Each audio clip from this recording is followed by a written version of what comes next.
Hello everyone, this is me, Mr. Mario, bringing you a game review that I haven't done in a while. Now this game is pretty short and pretty sweet and to the point, so hopefully this should be my shortest game review ever. Anyways, this is for Angry Birds Trilogy. Now this should have come out today, but I have been playing it on the Xbox, and let's go ahead and delve into the game.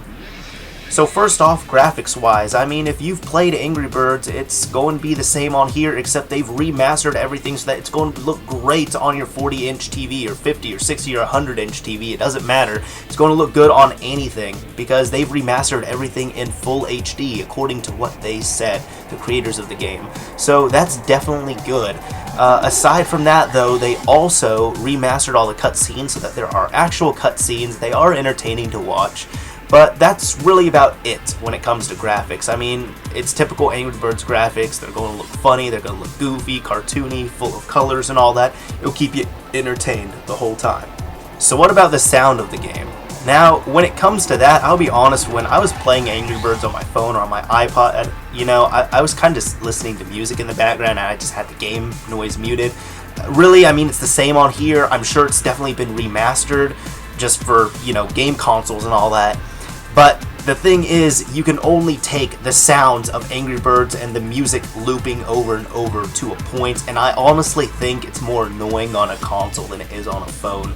Mainly due to the fact that on my phone, I'm playing with one speaker, and on my console, I'm playing on a 5.1 surround sound system, and there's only so much of that repetitive noise that you can take to a point where it just starts to annoy you. But I mean, aside from that, the noise is fine. I mean, the sound's fine. It's just typical Angry Birds stuff. Now, of course, Angry Birds isn't Angry Birds unless it has some addictive, fun gameplay. So what do we have here? On Angry Birds Trilogy, you actually have more levels to the games, and there are 3 games available. You have Angry Birds Classic, which is a rebranded version of the original Angry Birds. You have Angry Birds Rio and Angry Birds Seasons, which all should be pretty self-explanatory, but in case you don't know, Angry Birds Rio came out to promote the movie Rio, and Angry Birds Seasons was just a title that came out for free, and they would always update it every season. So that was definitely fun. If you're online, you can end up comparing scores with your friends and competing with them if you're on Xbox Live or PlayStation Network, so that's definitely fun to do if you're really into that. I don't really care too much about leaderboards, but to each his own, I guess. The gameplay here is really the same, except I was actually very surprised at how well it plays with the controller, because I was just playing it and it was pretty natural, but at the same time you have to think it's pretty hard to mess up Angry Birds. I mean, it's a pretty simplistic game, it's very fun, but it's kind of hard to mess it up control-wise. Really, the only big difference you're going to experience as a player with this is that you're going to have to force yourself to sit down in front of your TV and play this. You can't really walk around the house, you can't really walk between classes or be in class and play the game. You have to be plopped in front of your TV doing nothing else. So really, it's more of a difference for the player than the actual game itself, but I mean, it's still Angry Birds. Everyone's played Angry Birds, and if you haven't, I mean, you could install it in Chrome and play it there if you want to, if you've never tried it. I'd recommend trying it. I mean, it's free. It's free. So what about Angry Birds Trilogy itself? What else comes with it? Well, it also comes with a extras menu, which allows you to look at some art, look at the cutscenes, all that other good stuff. So it has some extras there, of course, which are, I guess, nice if you're a fan of the series, but I didn't really get all excited or giddy over them. Forgive me for that. Also, as I mentioned before, there are going to be some new levels in the game. There are some new levels that I've heard are coming out.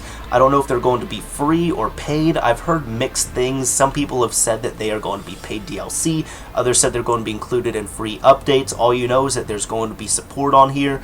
But then again, the mobile versions have that support as well. So I keep talking about the mobile versions, but really, what is my verdict on this?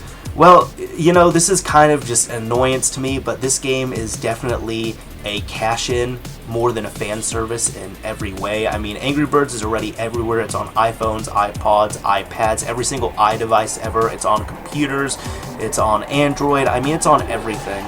And really, the big drawback on this is the $40 price on this. I mean, yes, this game's $40. I mean, you get 3 games, and it's not $60, but it's still $40. If you're buying the games on iOS, I believe Rio is free, but the other 2 cost you $1, while as $1 each. while as on Android, you can end up getting them for free. Now, also on the mobile platforms, you do get more Angry Birds games. In fact, I was surprised that Angry Birds Space was not included in this package, because Space is very fun, and that is just a shame. Now, in my opinion, what they should have done is, if they wanted to, maximize profit, to sell it for the most they could, and, have it be reasonable at the same time, they should have sold each Angry Birds game for $5 on the marketplace. They could be digital downloads, and, I think people would complain about $5, but it's not as bad as $40, because, if you buy all 3 of them, if you decide to do that, it's $15 compared to $40. I mean, yes, here you get the whole HD experience, I guess, but I'll be honest, Angry Birds is definitely not a console game. It's not a console game. And I really can't see too many people buying it, although I'm pretty sure a lot of people are going to just go to the store and buy it. So my final verdict on this, yes or no, I would say no, to be honest. I really don't think this game is worth getting unless you're paying the right price. So I would say, if you really want to get it, I mean, less than $20 is a good price for it.